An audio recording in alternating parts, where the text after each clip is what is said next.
The diner was quiet that morning, the kind of stillness that made the clinking of coffee cups sound almost too loud. Sunlight streamed through the wide windows, catching on the chrome edges of the tables and bouncing off the glass salt shakers.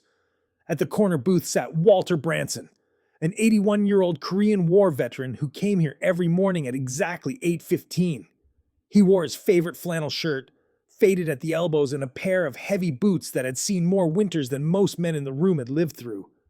His hands shook slightly as he lifted his cup of black coffee, but his eyes, though tired, carried the quiet dignity of a man who had once stared down fear in battle. But that quiet morning was shattered in an instant. A younger man, broad-shouldered and mean-eyed, had been arguing with the waitress about his bill.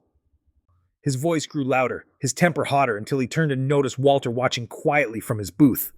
Something about the old man's steady gaze, his calm presence, must have pricked the thug's fragile pride. Before anyone could stop it, he stormed over and struck Walter across the face. The sound echoed through the diner like a gunshot. Cups rattled, people froze, and Walter, his cheek burning red, simply raised his hand to his face, stunned, not by the pain, but by the cruelty of it. If you believe in kindness, in respect for those who came before us, and in the power of second chances, please take a moment to like this video, share it with friends, and subscribe to Kindness Corner. Your support helps spread these powerful stories of humanity. The diner fell into a heavy silence. The waitress, trembling, begged the men to leave while the other customers looked down at their plates, too afraid to intervene. Walter didn't retaliate. He simply sat there, his weathered hand covering the fresh bruise, his eyes staring into the coffee he could no longer taste. He wasn't afraid for himself. He had endured far worse, but his heart ached at the state of the world, at how quickly respect seemed to vanish in the face of arrogance. Minutes turned into an hour. Walter stayed at his booth, partly because his legs felt too heavy to carry him out, and partly because he had nowhere else to be.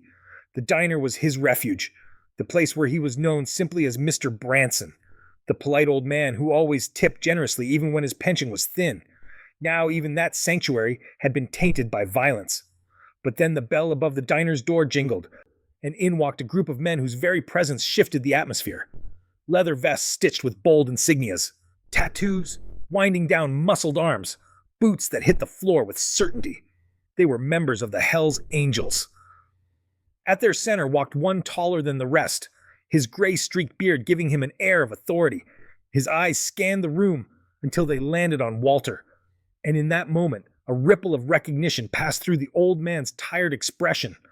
The leader of the group was Thomas Branson, Walter's son. The thug who had struck Walter was still in the diner, smugly chatting with a friend near the counter, unaware of what was about to unfold. But Thomas saw the bruise on his father's face instantly, and his jaw clenched. The other bikers noticed, too. The room held its breath, unsure whether violence would erupt again. But Thomas didn't charge forward. He walked slowly, deliberately to his father's booth, sat down across from him, and placed a calloused hand over Walter's trembling one.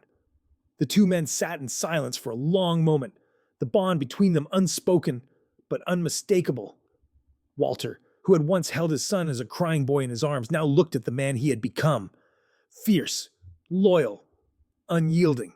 For years, Thomas had been estranged from him, his path into the biker world one Walter struggled to understand. But here in this diner, the years of distance didn't matter. Blood did. The thug finally noticed the newcomers and laughed. "What? You need your gang to protect you, old man?" he sneered, standing up and puffing out his chest. The room tensed again, but Thomas remained seated, his gaze steady as stone. The other bikers stood behind him, silent, their presence enough to make even the bravest man reconsider his actions. Then Thomas spoke, his voice low but firm, every syllable dripping with authority. "That man you laid your hand on is my father. He's an 81-year-old veteran who gave more for this country than you ever will, and you thought it was tough to slap him." The thug's grin faltered. Suddenly, the weight of the room pressed down on him. The stares of the customers, the silence of the bikers, the quiet strength of the old man he had struck. Thomas didn't raise his fist. He didn't need to. His words alone, carried a force greater than any punch. Slowly, the thug backed away, muttering something under his breath before fleeing out the diner's door. No one followed him. There was no need. His shame would follow him farther than any man could. Walter finally exhaled, the tension leaving his body. For the first time that morning, he allowed himself a small, weary smile. His son had defended him, not with violence, but with loyalty and respect. The bond that had been strained for so many years seemed to heal in that simple act.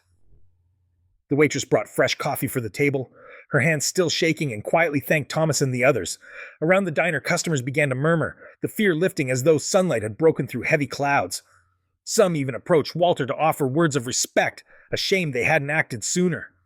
Walter looked at his son, his voice raspy but steady as he said, "I fought battles long ago, Thomas, but nothing compares to the fight of keeping your family close." Thomas nodded, emotion flickering in his tough exterior. For all the years they had drifted apart, this moment had reminded them both of what truly mattered. From that day forward, the diner became more than a place for breakfast. It became a symbol of reconciliation.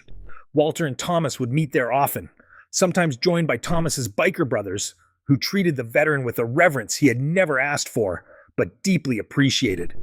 And every time Walter entered, people remembered that morning when a thug's cruelty was silenced not by fists, but by the quiet power of family and respect.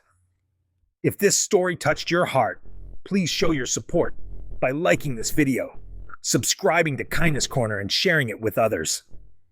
These stories remind us that no matter how broken the world feels, acts of love and loyalty can mend what's been lost.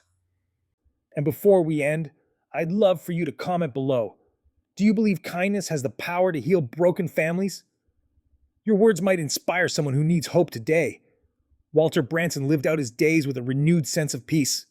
No longer just a lonely veteran at the corner booth, but a father who found his son again in the unlikeliest of places. And to everyone who witnessed it, that diner became a reminder that even in the face of cruelty, respect, loyalty, and love will always carry the greatest strength.